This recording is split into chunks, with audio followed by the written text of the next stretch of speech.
Welcome to Don't Ask That Question. I'm Kelly O'Mara, and today I have the honor to speak with Lee Spiller, the Executive Director of the Citizens Commission on Human Rights, Texas.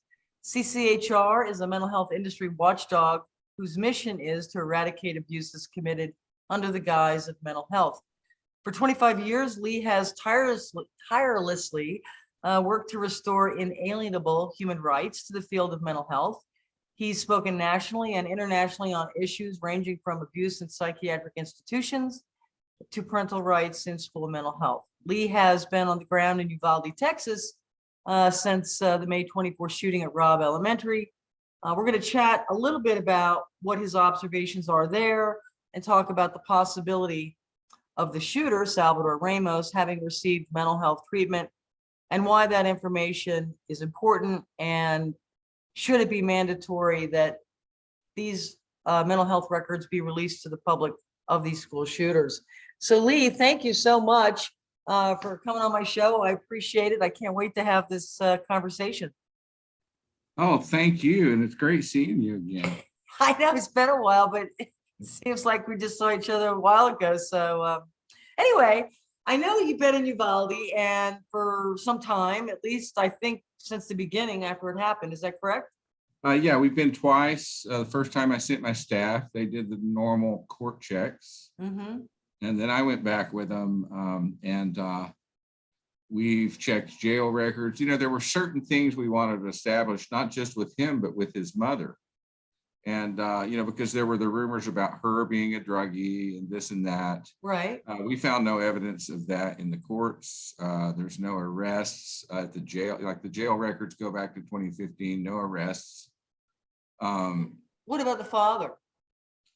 The father, you know, again, there's remote criminal history, like stuff that happened years ago. Mm-hmm. I don't recall, you know, I think I've read some stuff online about the dad, but I don't recall, you know, this wasn't a family that was constantly embroiled with legal problems or drug busts or anything like that. We wanted to know. Mm-hmm. We are still waiting on records as to, you know, police calls to his mother's house, you know, because they were reported to be fighting. And, right, you know, one of the neighbors had said that the police had been there a lot.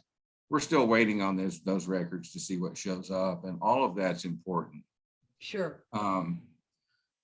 You know, after the Santa Fe shooting in 2018, the state put certain things in place like behavioral threat assessment teams, which, you know, they can't predict who's going to become violent, right, just like the psychiatrists can't.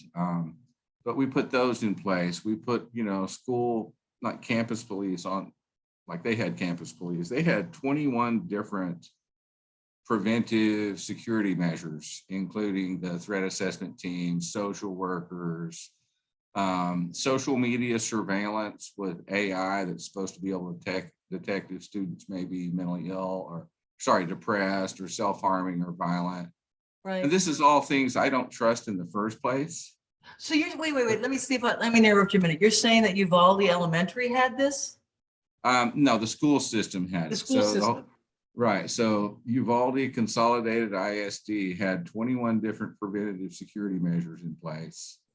And a lot of it, you know, like the threat assessment and the counselors and social workers, you know, a lot of it revolves around mental health. And as you and I know, these guys can't predict violence. And right, yet over and over again, we go to the mental health system and we get let down. You know, the Sutherland Springs shooter, my gosh, he had been in treatment as a teenager. Mm-hmm.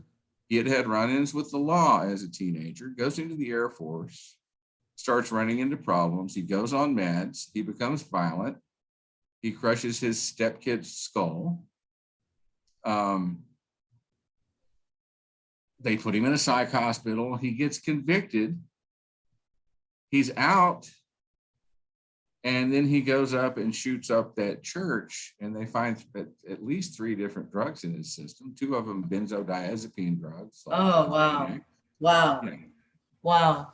So, you know, you've got that type of thing going on. And again, you see these people that bounce back and forth between law enforcement and the mental health system. Mm-hmm. There were times when Nicholas Cruz could have gotten run in And then when you read the commission report on, what happened leading up to the killing, you find that at least once they didn't run him in because his mental health team said he was taking his meds and keeping his appointments. Okay. It doesn't keep us safe. Well, of course, and then after we have these shootings, the first thing they say is we need more mental health. More. Right. And our position is no, there's questions that have to be asked, like what was he on? Right. Whether it's recreational or whether it was prescribed. We still don't know, like in the case of the Sutherland Springs shooter, we still don't know whether he was prescribed those drugs or whether he was using them recreationally, still. And I talked to the Texas Rangers about it. I'm like, I'm really interested. Were those drugs in prescription bottles? Who was the prescriber? And that answer has never come out. Right, of course not. Well, we're going to get into this. So your people on the ground there, basically, did they have the opportunity to talk to any of the parents or, get a sense of what the community is asking? Well, it's interesting because depends on who you talk to. I think one thing that we did that the politicians haven't done yet is we actually went to where he lived with his mom. Okay. And we drove, it's a trailer park that looks like a colonia. I mean, it's, like rundown trailers. A lot of them aren't leveled. Some of them, the siding is coming off. Some of them, the laundry and dining area are outside. It's rough, and debris piled up in different places. And this is where a kid lived. And he was apparently having trouble in school. Okay. And according to the media accounts, he and his mom's boyfriend didn't get along, and yet they're cooped up. And it doesn't excuse his crime. No. Right. But you can't help but walk through this neighborhood and go, gosh, imagine being this kid and you're going to go out to the school bus every day. Right. And you're looking at dropping out. And so you don't have a lot of future ahead of you. And you're looking at where, God, I mean, who you got to wonder how many kids give up, I guess is my thing. So what I got out of it is that Uvalde could use some social services and some social betterment activities. Something to create opportunities, something that give people something to reach for and hope for. Because the argument for me, however, is that there's millions of kids who grow up in really unfortunate situations. Yep. Very unfortunate situations, horrible, and have been treated horrible by relatives, parents, whatever. They all don't become school shooters. Exactly. They don't commit murder. You're exactly right. So what tips them over the edge? And what's as the you tipping and I point? know, in a lot of cases, it is the drugs. Right. And and unfortunately, it's too many cases. I read several articles right after the shooting that he was bullied in school, apparently pretty bad, and very a loner, shy. And I'm wondering, it sounds like this was going on for a while. It just didn't happen in high school. So I'm wondering, usually when you hear something like that, they bring in either the counselors or they bring in mental health specialists, to talk to the family, how we can help him. I mean, this is like the go-to thing. We have a kid who's, having problems. Let's step right in and change his life, right? So we're not hearing any information that this kid, Salvador Ramos, ever had any mental health issues. At least that's what the governor said right off the bat, the second day after it, right? Yep. So actually, Texas Department of Public Safety and his mom said no mental health issues. The governor said that anybody who shoots somebody else has mental health issues. Well, they do. That's the solution he's going to push.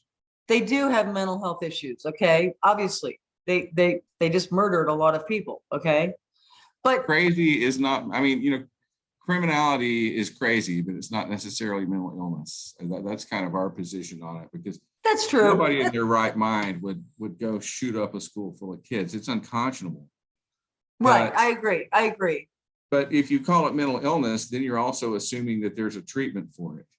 Exactly. And psychiatry has uniformly failed to successfully treat criminality. That's right. And so I guess my question is, I watched an interview with the mother, I watched an interview with the grandfather. And I was surprised that neither of the interviewers said, well, had he ever been prescribed any psychiatric drugs? I mean, to me, in today's world, that ought to be the first question out of law enforcement's mouth. Has he ever been prescribed psych drugs? Has he ever had, mental health treatment? Instead, it's all about the guns and it's all about whatever, but never that question. I hate to tell you this, but looking at the search warrants that were served on his house and on the truck, even there, I would have expected hey, look in the medicine cabinet, right?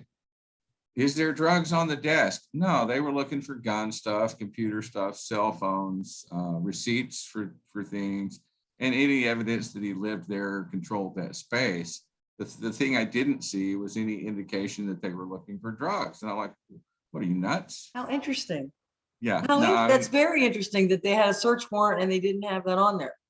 Well, for me, if I was doing it, and again, I'm not law enforcement, but if I was doing a search warrant on something like this, I would make sure that I included something that was really broad that would allow me to look in other places or seize other things.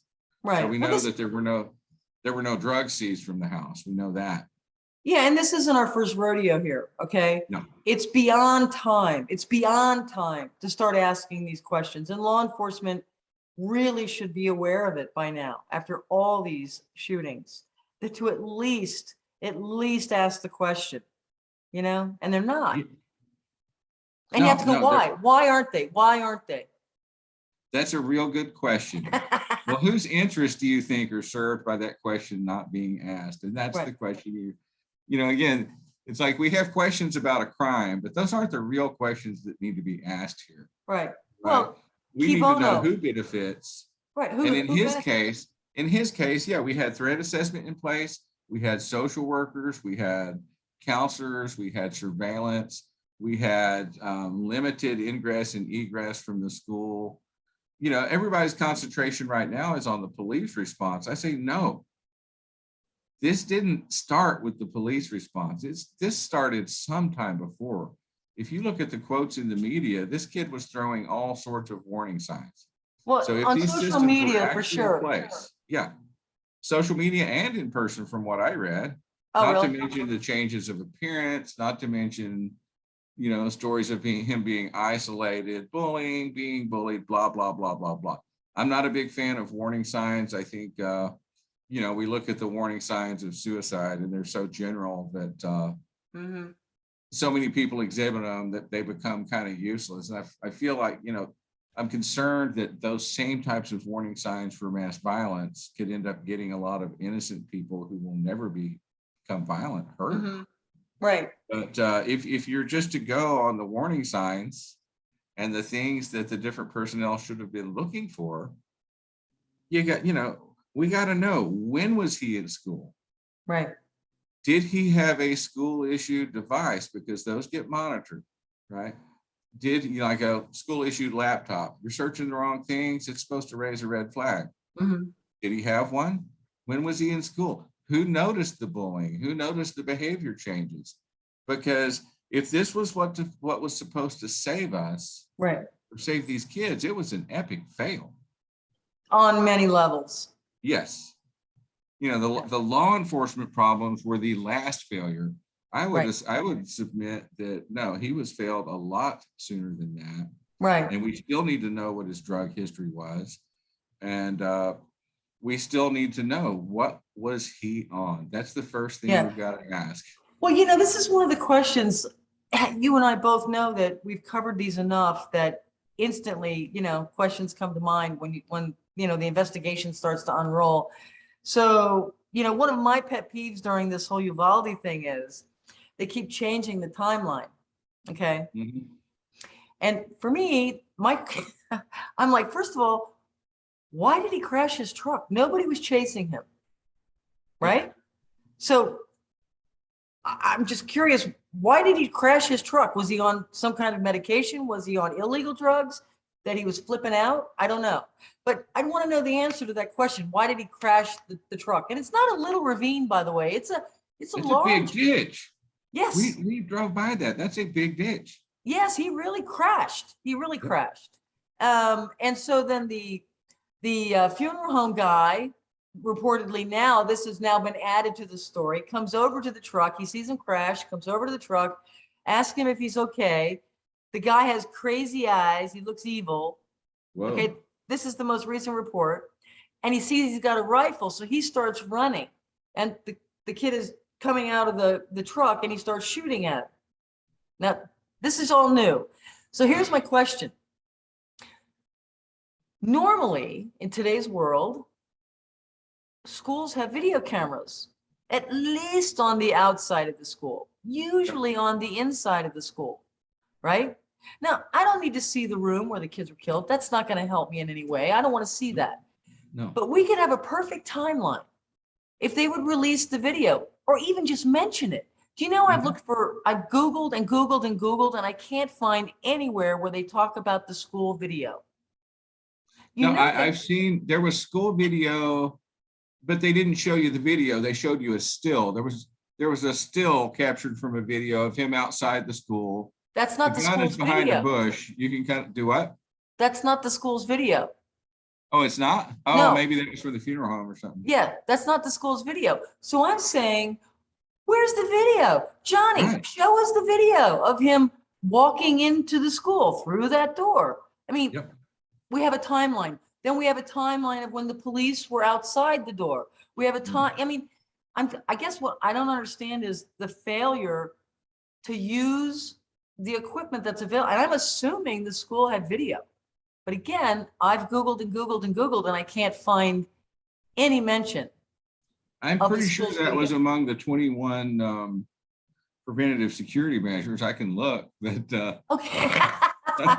Anyway, I would love to know. And again, I watch the news as everyone does, and smart people who I think are, intelligent interviewers like Tucker Carlson, he's been all over this, but he's never said, hey, where's the video? well, I mean, it does take some time, typically speaking, and particularly in my experience with the Texas Rangers, they're going to corral all the evidence and they're going to try to put something together. And they generally do a good job of it. Me personally, I want it in the public record. Right. I don't, I want complete transparency on this. I think his privacy died the minute he pulled the trigger. I agree. And I think it should be that way, dead or alive. I Even agree. if you And survive a shooting, the public have an interest in what in the world happened, what were the influences, what were you on, all of it. And it really doesn't help when you get canned reports that tend to make assumptions. It's kind of like the Secret Service reports on mass violence. They'll talk about illegal drugs and they'll talk about prescription drug misuse. They never talk about drugs that were taken as prescribed. Never. Right. Well, guess what? Side effects don't just happen to people that are misusing their drugs. Right? Side effect, particularly with the antidepressants and things like that. Right. I'm sorry, we've seen too many cases where people became suicidal or had other problems with them, and they were taking them as directed. Well, they also don't talk about the withdrawal. They also don't talk about the withdrawal effects. And how driven, you were at the FDA hearings. I mean, the stories from some of these people, like kids that hung themselves from the closet rod, but they were too tall to do it. So they actually had to keep from putting their feet down and saving their own life. I mean, do you know how driven you'd have to be to do that? Yeah. Yeah. And that's what comes through over and over and over again in these both suicides and other, violence. You start looking at people, and generally these are ones where we know there was a drug involved. And the thing that always strikes me is how driven they are. Yeah. And yet we ignore it. Sure. And this is my whole quest in life since this is, why can it not be mandatory? Okay, they lawmakers are rushing to change gun laws. You've got to change those gun laws. We got to crack down on everybody. But they're failing to look at this one item, which is the fact that we are drugging kids at record speed Okay. And all of the antidepressants on the market except Prozac aren't even FDA approved for kids under Right. 18. Okay. Yep. And interesting, I'm going to read a thing from this is from my book, Psyched Out. Yep. And it says the 2005 Physician's Desk Preference lists the following adverse reactions to Eli Lilly's Prozac: anxiety, insomnia, agitation, amnesia, confusion, depression, depersonalization, hallucinations, hostility, paranoid reaction, psychosis, delusions, neurosis, suicide attempt, acute brain syndrome, antisocial reaction, mania, hypomania, and akathisia. So these are not benign drugs. These are really, really tough drugs. Yeah, they're and you know, from what I understand, minimally effective. You know, on top of that. Well, they're So not. Well, they're not treating anything. right. So let's They're discuss treating a this. construct, and it's not Yeah. like Well, people don't have problems, but mental illness itself is a construct. It's a well, common language. here's what I like to say is, they're not treating an objective, confirmable abnormality. Right. Right. That's medicine. That's science. Right. You break your leg, you have a broken bone. They see it in the X-ray. Oh, yep, that's a broken bone. We've seen it a zillion times. Right. Yep. So when it comes to psychiatric diagnosing, which is a huge fraud, it's all about behavior. It's questions. How do you feel? Are you eating? Are you sleeping? Are you sleeping? So it's all questions, and there's no science to it. So when they say, this drug may help you, the key word there is may. That's a lawyer word, because Yep. they know they're not treating an abnormality that they can find in the brain. There's no abnormality. Right. So depression doesn't show up on a PET scan or a CAT scan or a blood test. It's there. Do we believe people suffer from depression? Absolutely. Anxiety, Yeah. all these things, of course. But it's not an abnormality that science or medicine can pinpoint. Correct. Exactly. Yeah, it's literally a construct. You've got clusters of behavior. You need a way to describe them so that when you're talking to your psychiatrist friends, you don't go, okay, so he's doing blah, blah, blah. No, you can say he's got depression. You can get it out in one word.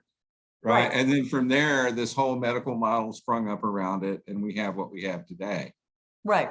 But, you can't work backwards from that and go, oh, okay, so he has depression, so we're going to give him an antidepressant because he won't be depressed. No, because you don't know what you're treating. Right. Well, I mean, and again, we could go into this all day long. It's like, look, people could be depressed for a lot of reasons. They hate their job, they hate their boss, their kids are making them sick, they don't like their husband too much. I mean, can't pay bill Visa or bill MasterCard. All these things can make you depressed. Yep. But I don't care how many pills you take, it's not going to solve those problems. Oh man, isn't that the truth? I'll never forget, I was interviewing people who had aged out of foster care. And one of the guys had a speech impediment. And, the ADHD drugs, that's one of the things they're famous for is tics and speech impediments. And he had one. And he was really mad. He was going on about how they drugged him, how they caused his speech impediment, and how it doesn't matter how much Ritalin they gave me, it won't bring my daddy back. Right? Yeah, yeah. That's, for me, that was really profound. God, Right. I mean, I've done this for a long time, but it was the first time I really looked at it from their perspective and just how much. Right. They have my God, you've been taken away from your family. You're with strangers. You're pretty good chance that you're being abused or neglected, or people just don't take the time to understand. Mm-hmm. And then instead of taking the time to understand and doing whatever it takes, no, just throw a pill at them. Right. And foster kids in Texas were horribly drugged, and we've cut it quite a bit. I think it needs to be cut more. Right. But it was just horrendous. Kids just pumped full of antipsychotics, young kids. Yes. Yes. And, it's unconscionable. And again, they don't learn how to manage, because we're all going to go through situations in life, but how much do you learn to manage them if somebody just says, here, you can throw a pill at it? Right. And it's still not gonna, it's not gonna solve the situation. The Yeah, pill isn't gonna bring daddy back, right? The right. pill wouldn't get that shooter out of that neighborhood or whatever was going on. Hmm. And again, where he lived is no excuse, but it's actually kind of interesting when you look at the Secret Service reports. One of the big things they talk about between shooters is all these like ordinary life stressors, relationship problems, being broke, being desperate, right? Right. Well, gosh, if that's so common, what's the least intrusive way you could fix this without going into the drugging and the diagnosis and locking people up? You could promote the general welfare, Right. right? Make sure Right. there's job opportunities. In the era of COVID, hey, make sure people have a way to get together. Right? Yes. We've all, Right. people have lost their manners. You drive down the highway now and there's so many angry drivers or people that'll cut you off, like more so than before we were all locked down or working remotely.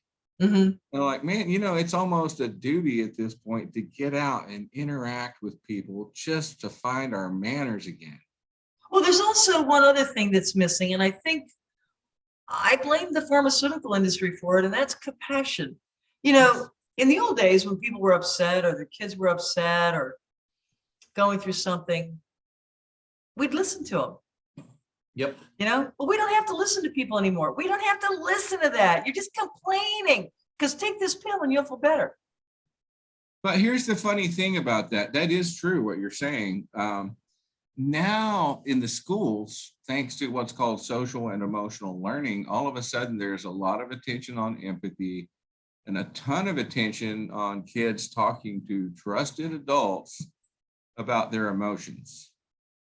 So all of a sudden you've got kids, basically we're normalizing anxiety, depression. I'm afraid we're normalizing suicide because as we've done these awareness and prevention programs, the stats have gone up instead of down, and they've gone up significantly, right? None of these programs has been like rigorously tested for adverse effects. Where they're noted at all, they're noted in passing.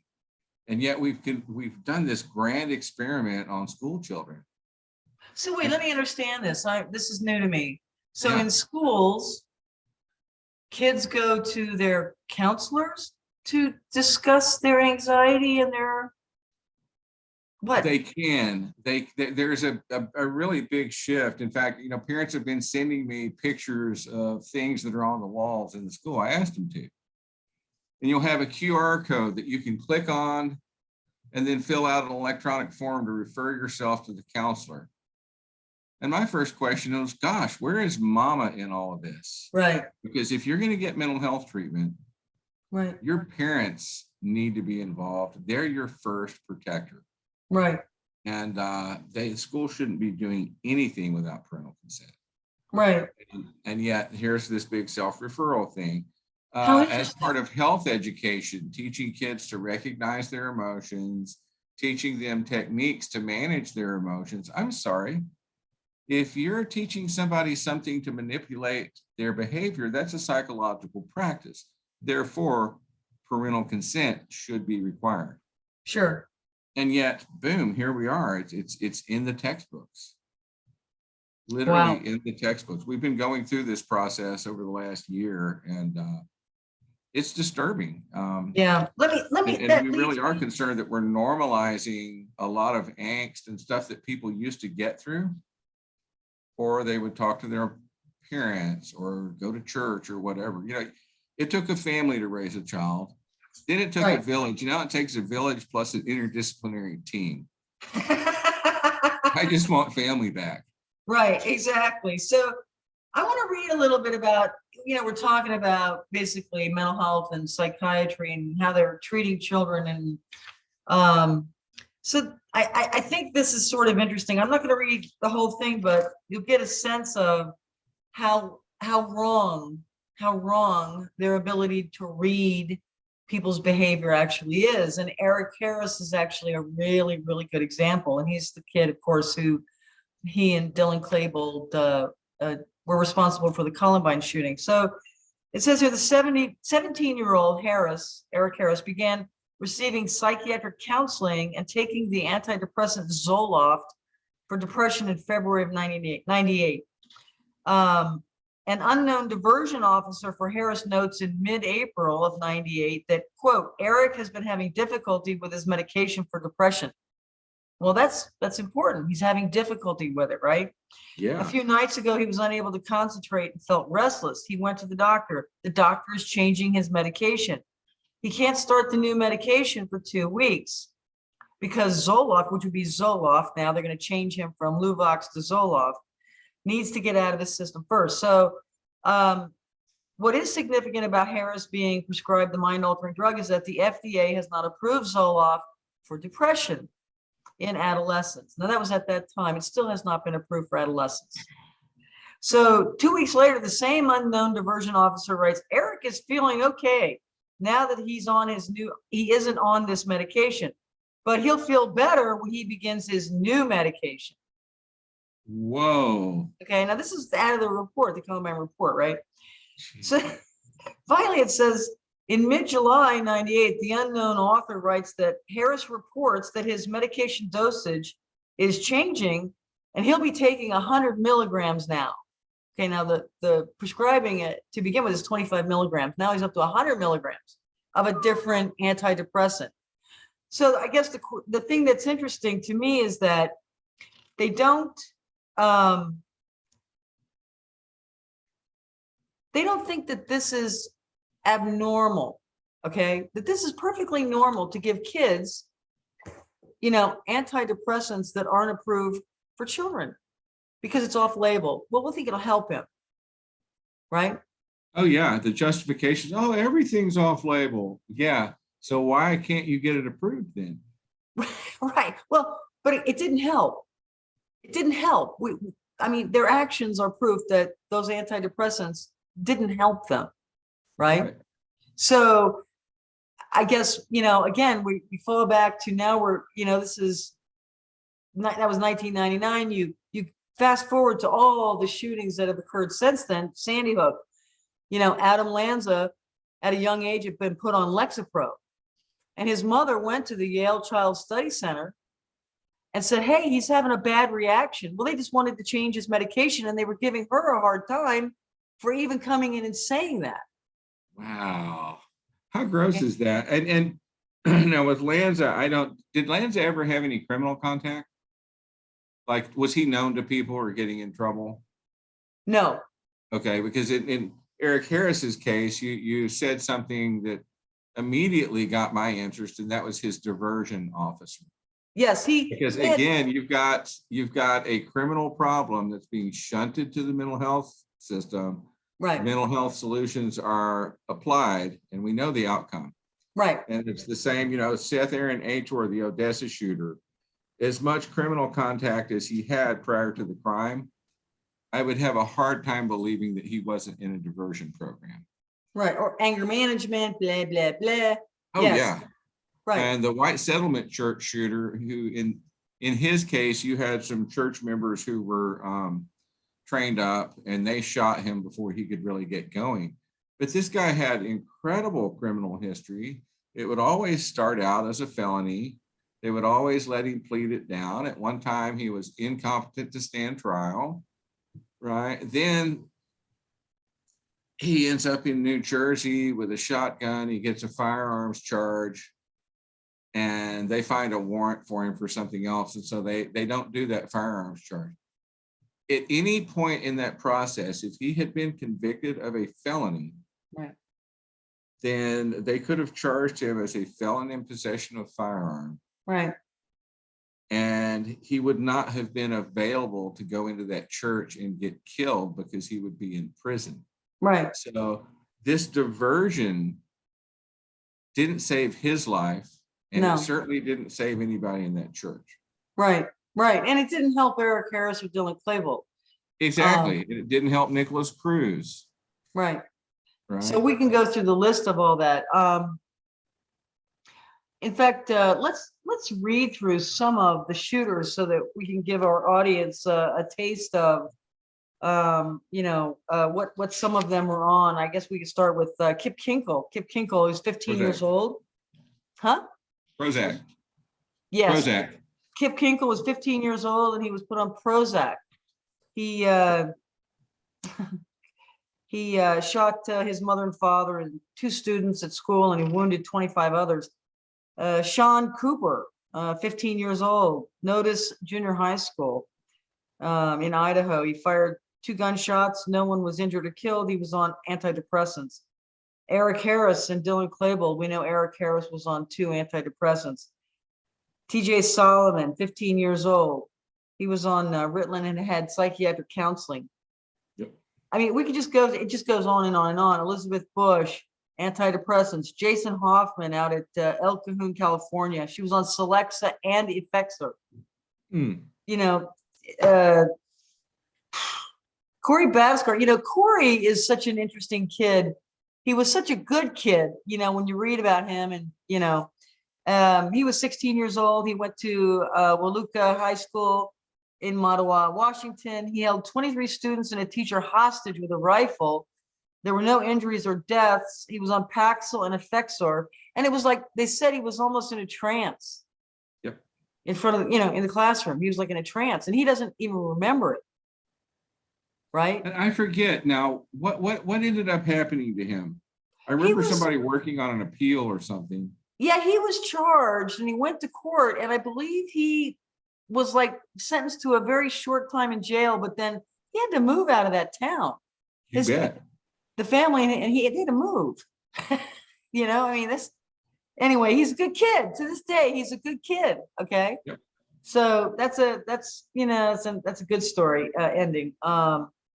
And then we have Jeff Weiss, who's the Red Lake High School in the Red Indian Reservation, Minnesota. He was on Prozac when he wounded 7 and killed 9. So, you know, you can just go through the list on and on and on. And so the question is, and it always is when these things happen, does the public have a right to know what their mental health history is, whether they're dead or alive? Whether they're dead or alive. Absolutely.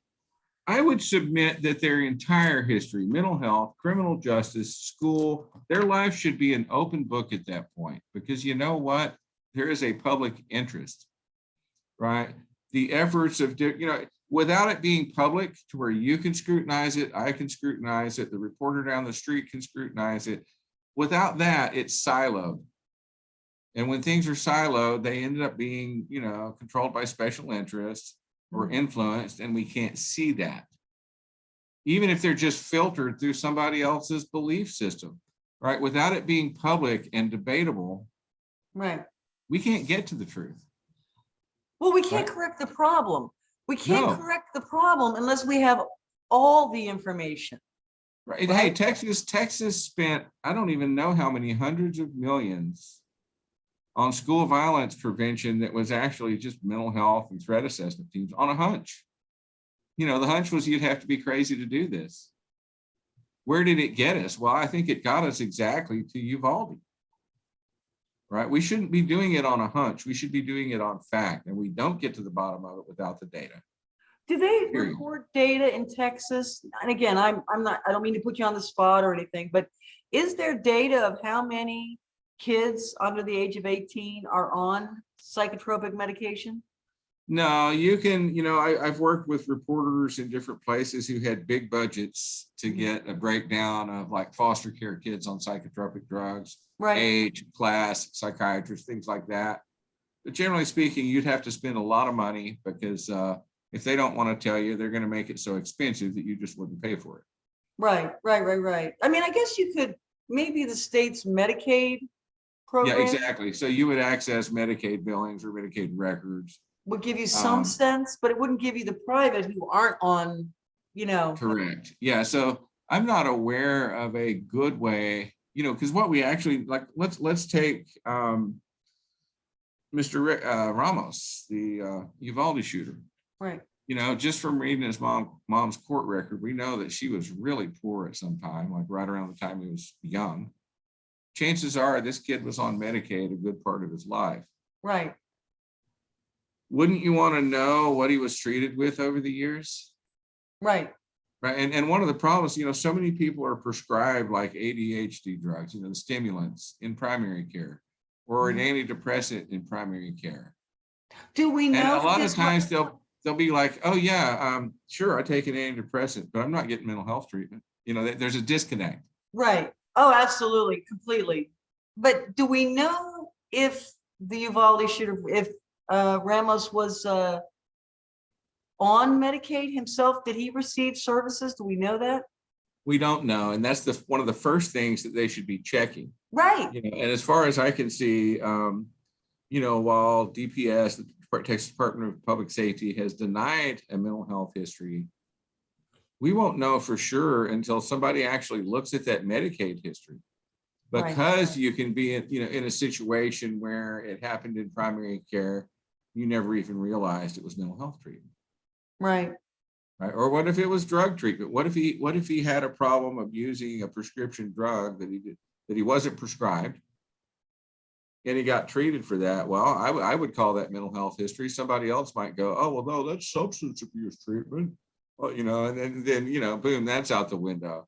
Yeah, but I It's mean, all, I would until want to you get know, the data, it's just all guesswork.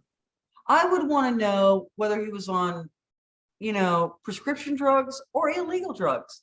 You bet. You know, if he was on fentanyl or meth or coke, I'd want to know that too. Absolutely, man. You know, look, if you look up mind altering drug, psychoactive drug, and psychotropic drug, which is generally what we call psych drugs, Right. if you actually look, they're all drugs that influence mood, cognition, and behavior. So they're your mood, how you think, and how you behave.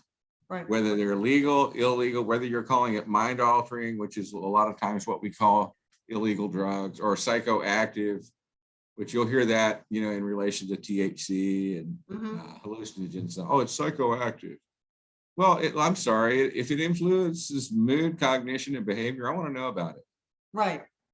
Right. I mean, you know, like one of the most basic gun safety rules is you don't use guns under the influence of things that can affect your judgment. Right. Right. So Absolutely. I think it's really important. Well, And this it's is really interesting. I important. mean, let's look at Salvador and say, okay, so he's in a truck, takes Yep. 56 seconds from his grandmother's house, doing the speed limit, by the way. Yeah, it's that 50 close. We drove it. 56 seconds to Yep. get from his grandmother's house to the school. Yep. Okay. So he crashes into a very large ravine, very large, very deep.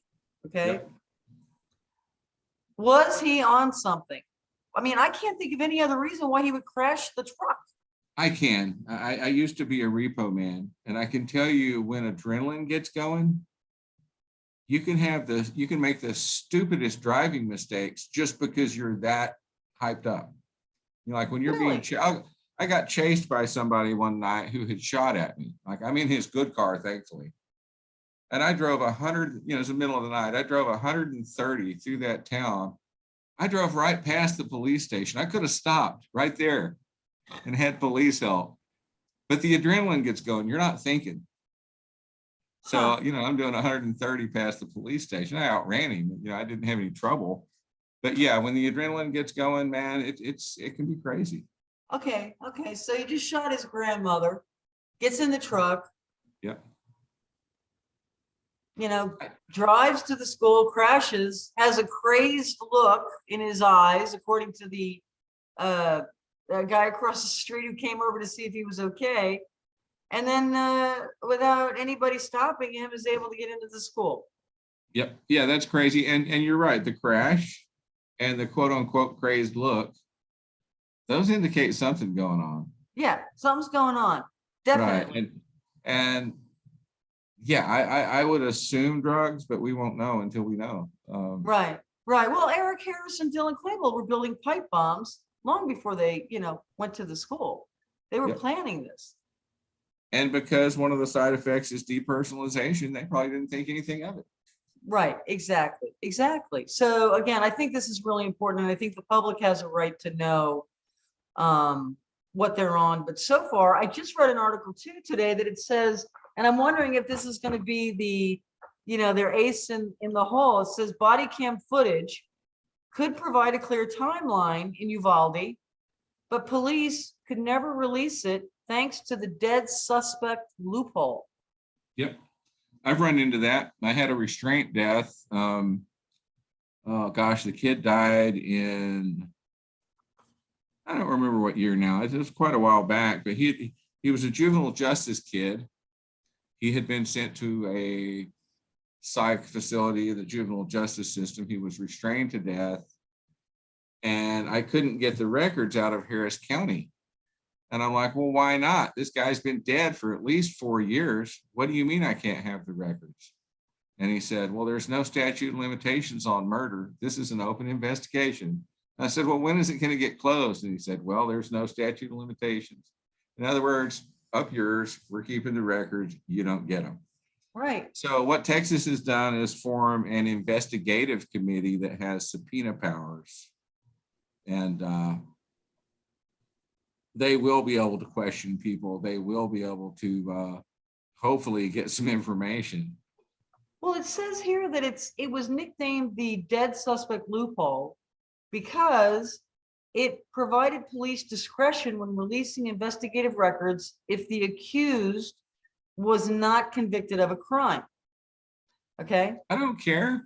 Isn't So if that this- interesting? Because if you're accused of a crime, you've been indicted, I can go down to the courthouse and I can get that indictment.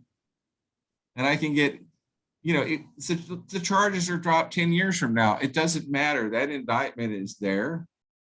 And if you were willing to dig any stuff you collected, you could, you could look at investigative data at some point. So why is it that a dead suspect who hasn't been criminally convicted has those rights? I don't get it. Because it says the law was intended to protect the privacy of the wrongfully accused. But critics say it allowed the Texas police to withhold information related to suspects who, quote unquote, die in custody under suspicious circumstances, right? So again, I don't know anything about that, but I think, this is interesting if they can use this loophole because they're not going to charge this kid. He's dead. Right. I have a feeling that information is going to come out, and I got to tell you, the Freedom of Information Foundation of Texas is doing a great job talking about that dead suspect loophole, and in working. I'm sure they had something to do with this investigative committee being formed because the information just has to come out. Otherwise it's like dying in a psych hospital. In Texas, in a psych hospital, those records. Those are public records of a private nature. In other words, if they commit you, those commitment records are yours. You could use them if you could get them.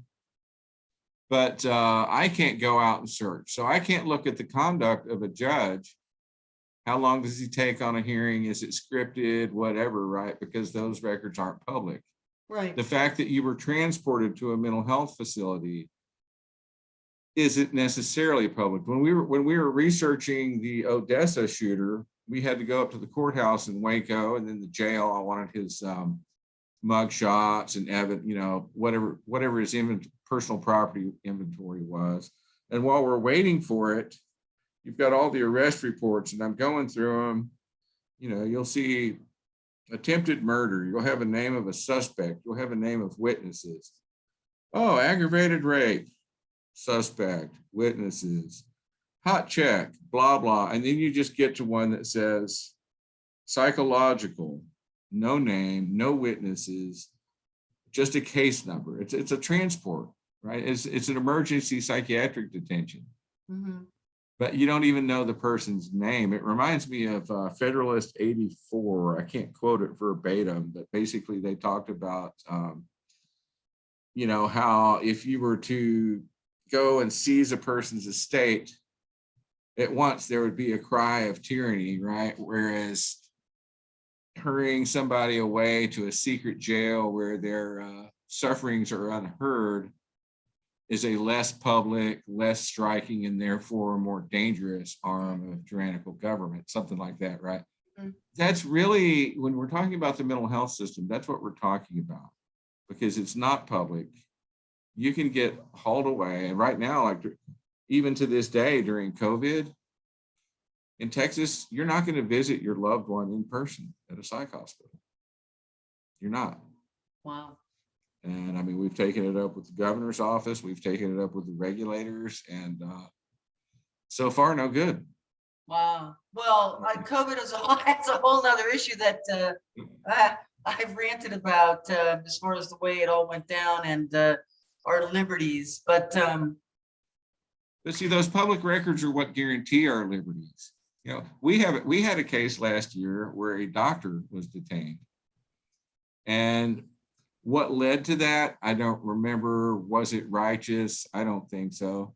But what's weird is once she got to the psychiatric hospital, mm-hmm. you know, she's a doctor. She's practicing under an ex-married name because that's, you know, that's her doctor name. That's her professional name. It's one she's always used. Mm-hmm. But because it doesn't match the name on her driver's license and she says she's a doctor, they assume she's crazy. So throughout the record, oh, she thinks she's a doctor. She thinks she knows everything, blah, blah, blah. Finally, you get to the 9th day. In the record, the psychiatrist looks her up, you know, looked her up on the medical board. She is a doctor, release.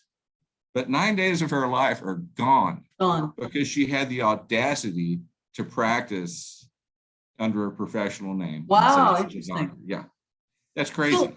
So let's talk about the toxicology report. So it's my understanding that Sheila Matthews, who's with Able Child, made a phone call down to the Justice of the Peace down there. Yep. And he explained to her, now I'm paraphrasing what, you know, I've read that she said, that Ramos's body was taken to an undisclosed location. Yep. And it had been processed. Mm-hmm. And it'll take 3 to 4 months to get the toxicology report. That's correct. That's what we were. Excessive to you? It's about the same length of time it took on the Sutherland Springs shooter. It's about the same amount of time it took on the Austin bomber. I think they're being a little bit more careful.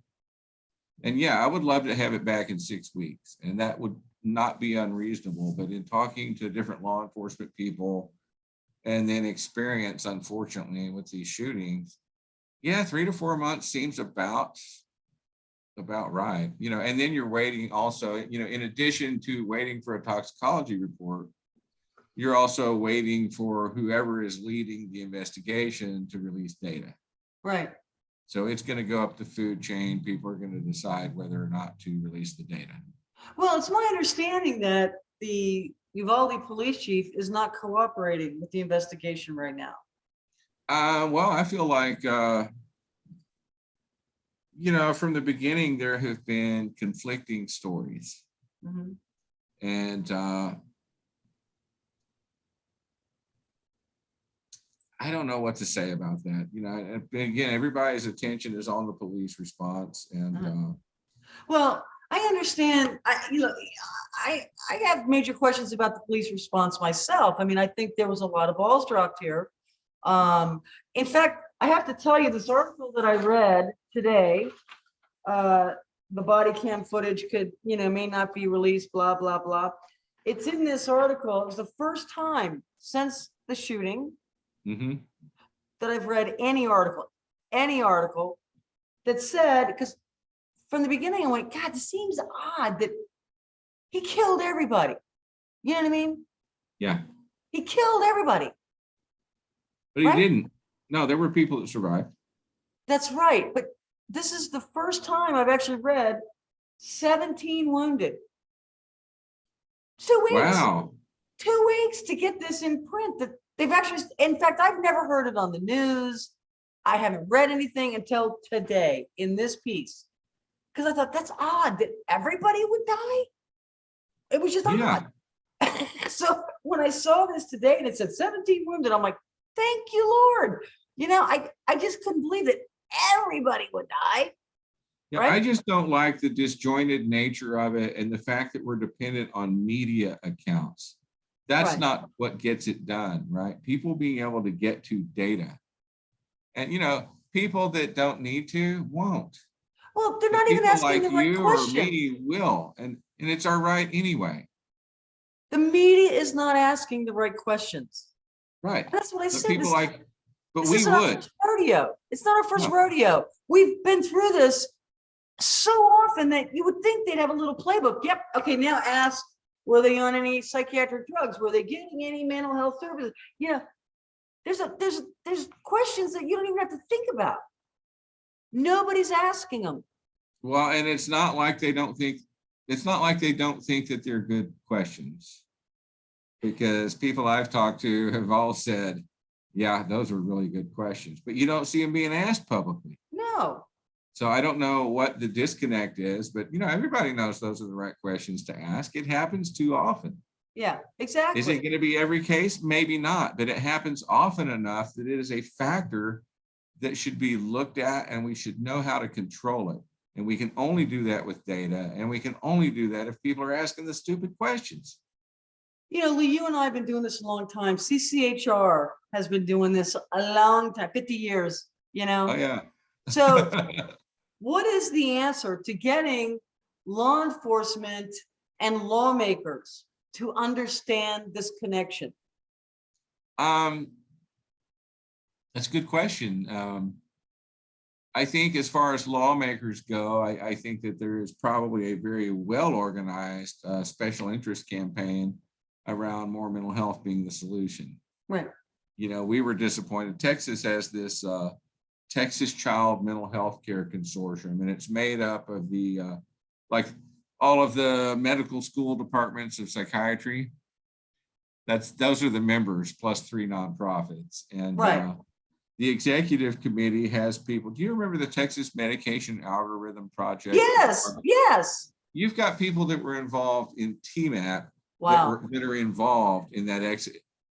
Wow. Charles Nemiroff is on the executive committee. How do you get to do that? Mr. Undisclosed Drug Company Payments gets to be on this executive committee. Wow. So after the Uvalde shooting, then, they waited enough days to go by so that it wouldn't look like they were trying to do this for political advantage. And then they put out an article on how there was a problem meant to prevent this. It just hadn't gotten to Uvalde yet. Give me a break. And what it is it's a telemedicine triage program. So you've got a kid that they're concerned about. You can have a psychiatric screening right there at school, right? Wow. And it's done with parental consent. I've never seen it not done with parental consent, but the original program that it was based on, a lot of people looked into the stats. This was one of the governor's early solutions to mass violence, was this program that was called the Telemedicine Wellness Intervention Triage and Referral, Twitter. And it sounded like pre-crime to us. Okay, great. So you've got a kid you think is going to be a problem. Mm-hmm. You give them enough psych assessments, and then you shunt them to whatever treatment you're going to shunt them to. Mm-hmm. And they haven't committed a crime yet. Well, sure enough, some groups dug deep, and it turns out that, it was being done in rural schools and not that often. So there had been 400 students identified over a several year period. Out of that, 200 got screened.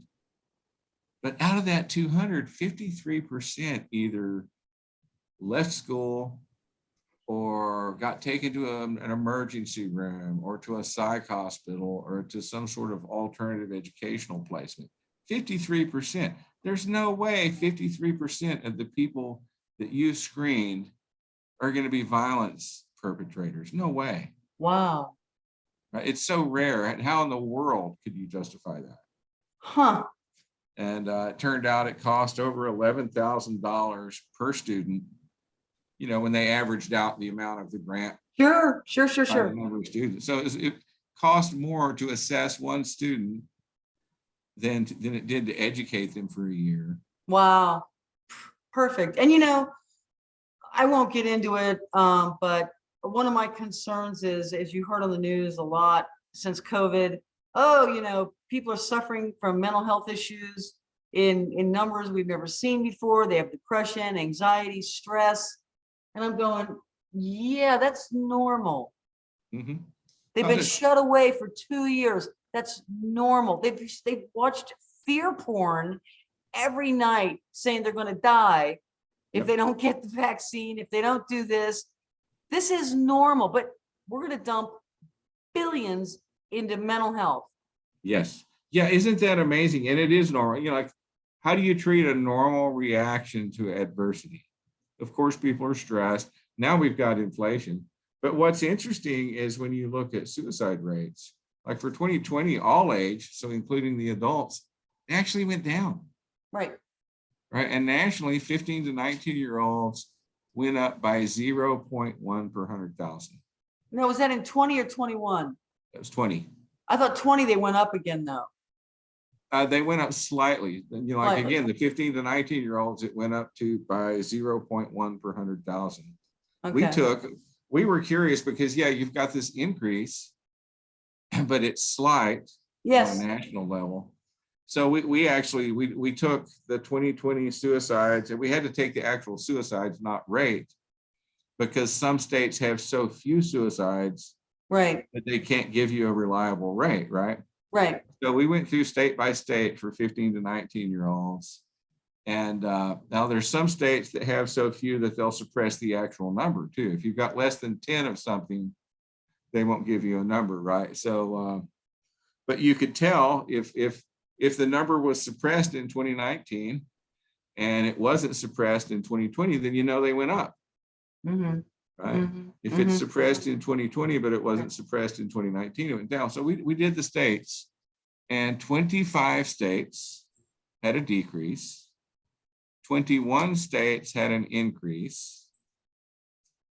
And 4 states we just couldn't tell because every year the data is suppressed because they have so few. So there are actually more states that had a decrease in suicides in that age group than there was that had an increase. Right. So I mean, we also did, like for Texas, we did the annual increase or decrease in suicide rates, that same age group, from 1999 up to 2020.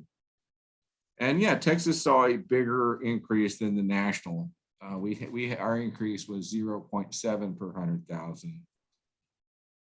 But my gosh, I think it was 2017, it was an increase of like 1.9 per 100,000, and we didn't have a pandemic in 2017. Any way you count it.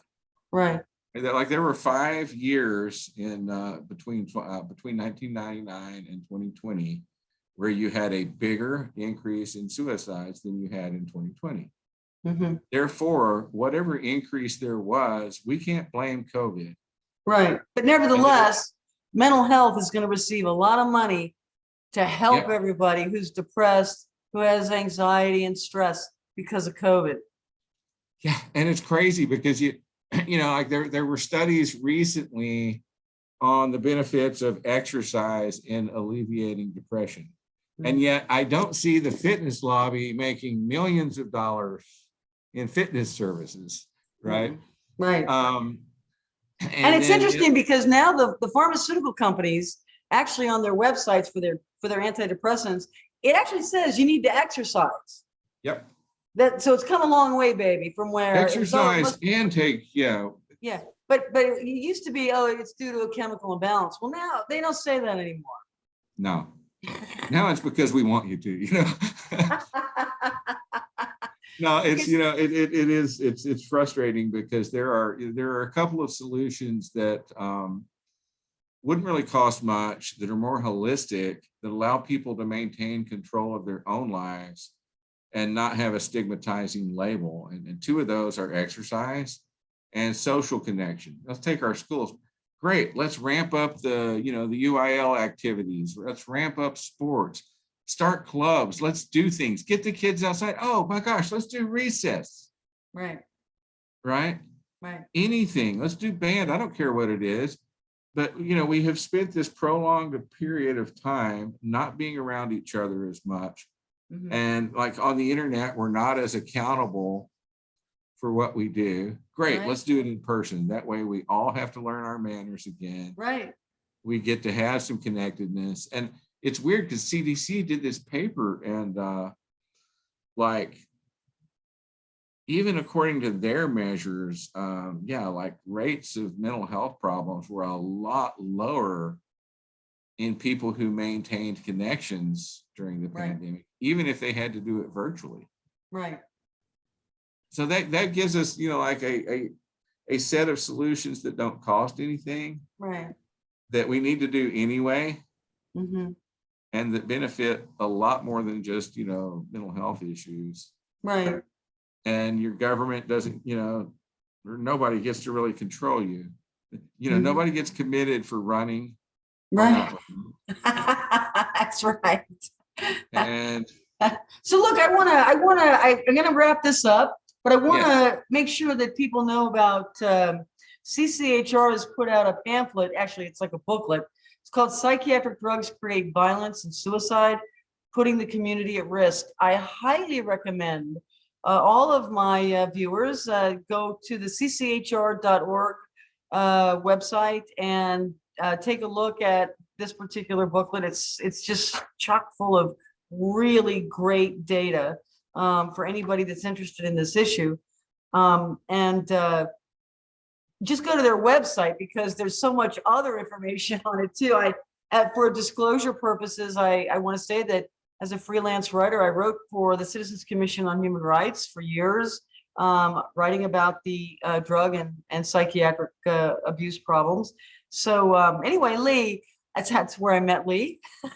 that's right. When I was doing some writing for them. And I want to thank you so much for being on Don't Ask That Question. It means a lot to me.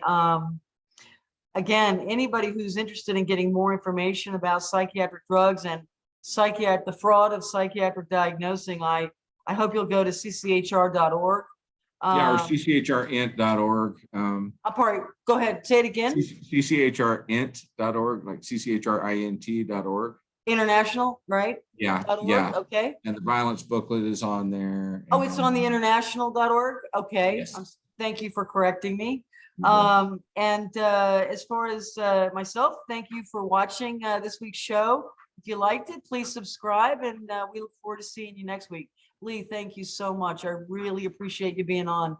Oh no, thank you, man. This is such an important issue, and it touches people's lives and people's rights in ways that they can't even imagine. And Yeah. we've got to get this right.